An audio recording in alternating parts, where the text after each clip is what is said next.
ഒരു സ്ത്രീയുടെ സ്വകാര്യതയിലേക്ക്, അവരുടെ മനസ്സിലേക്ക്, അവരുടെ ആത്മാവിലേക്ക്, ശരീരത്തിലേക്ക് ഒരു ബെസ്റ്റിയെയും ഒരു ആണിനെയും അവിഹിതമായിട്ട് അന്യായമായിട്ട് അടുപ്പിക്കാൻ ഒരു മുസ്ലിം അനുവദിക്കരുത്. പുരുഷന്മാരും സ്ത്രീകളും ആ അച്ചടക്കം പാലിക്കേണ്ടതുണ്ട്.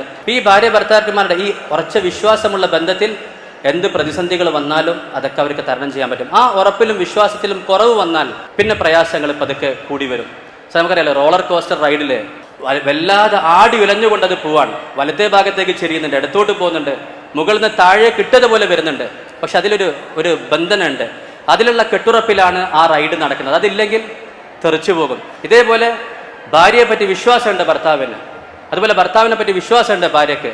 അവരുടെ മക്കൾ, ആ ഹലാലായ ബന്ധത്തിലുണ്ടായ മക്കളോട് അവർക്ക് ആ സ്നേഹവും ബന്ധമുണ്ട്. അതുകൊണ്ടാണ് ഗൾഫിൽ ഇത്രയും കഷ്ടപ്പെട്ടും ഒരുപാട് പ്രയാസപ്പെട്ടൊക്കെ ആളുകൾ സ്വന്തം ജീവിതത്തിലെ സുഖങ്ങളെപ്പോലും മാറ്റിവെച്ച് കുടുംബത്തിൻ്റെ ആവശ്യങ്ങൾക്ക് മുൻഗണന കൊടുക്കുന്നത് ഈ ഉറപ്പും ഈ സ്നേഹവും ഉള്ളതുകൊണ്ടാണ്. ആ ഉറപ്പിലാണ്, ആ വിശ്വാസത്തിലാണ് ഈ ബന്ധം നില. അതുകൊണ്ട് ഇന്നത്തെ തലമുറ പ്രത്യേകം മനസ്സിലാക്കണം, അതിനൊക്കെ ബാധിക്കുന്ന രീതിയിൽ ചെറുപ്പത്തിൽ വളർന്നു വരുന്നവരുണ്ട്.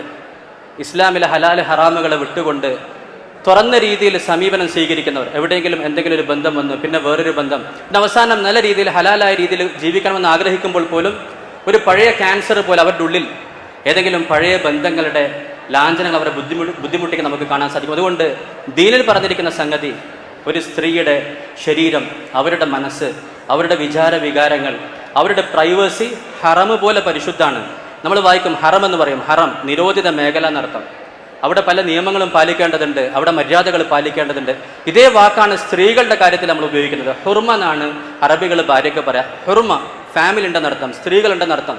അപ്പം ഹറമ് പോലെ പരിശുദ്ധമായ പവിത്രമായ സംഗതിയായിട്ടാണ് ഒരു സ്ത്രീയുടെ പ്രൈവസിയെ, സ്വകാര്യതയെ ദീനിൽ കാണുന്നത്. അതുകൊണ്ട് ഒരിക്കലും ഒരു സ്ത്രീയുടെ സ്വകാര്യതയിലേക്ക്, അവരുടെ മനസ്സിലേക്ക്, അവരുടെ ആത്മാവിലേക്ക്, ശരീരത്തിലേക്ക് ഒരു ബെസ്റ്റിയെയും ഒരു ആണിനെയും അവിഹിതമായിട്ട് അന്യായമായിട്ട് അടുപ്പിക്കാൻ ഒരു മുസ്ലിം അനുവദിക്കരുത്. പുരുഷന്മാരും സ്ത്രീകളും ആ അച്ചടക്കം പാലിക്കേണ്ടതുണ്ട്.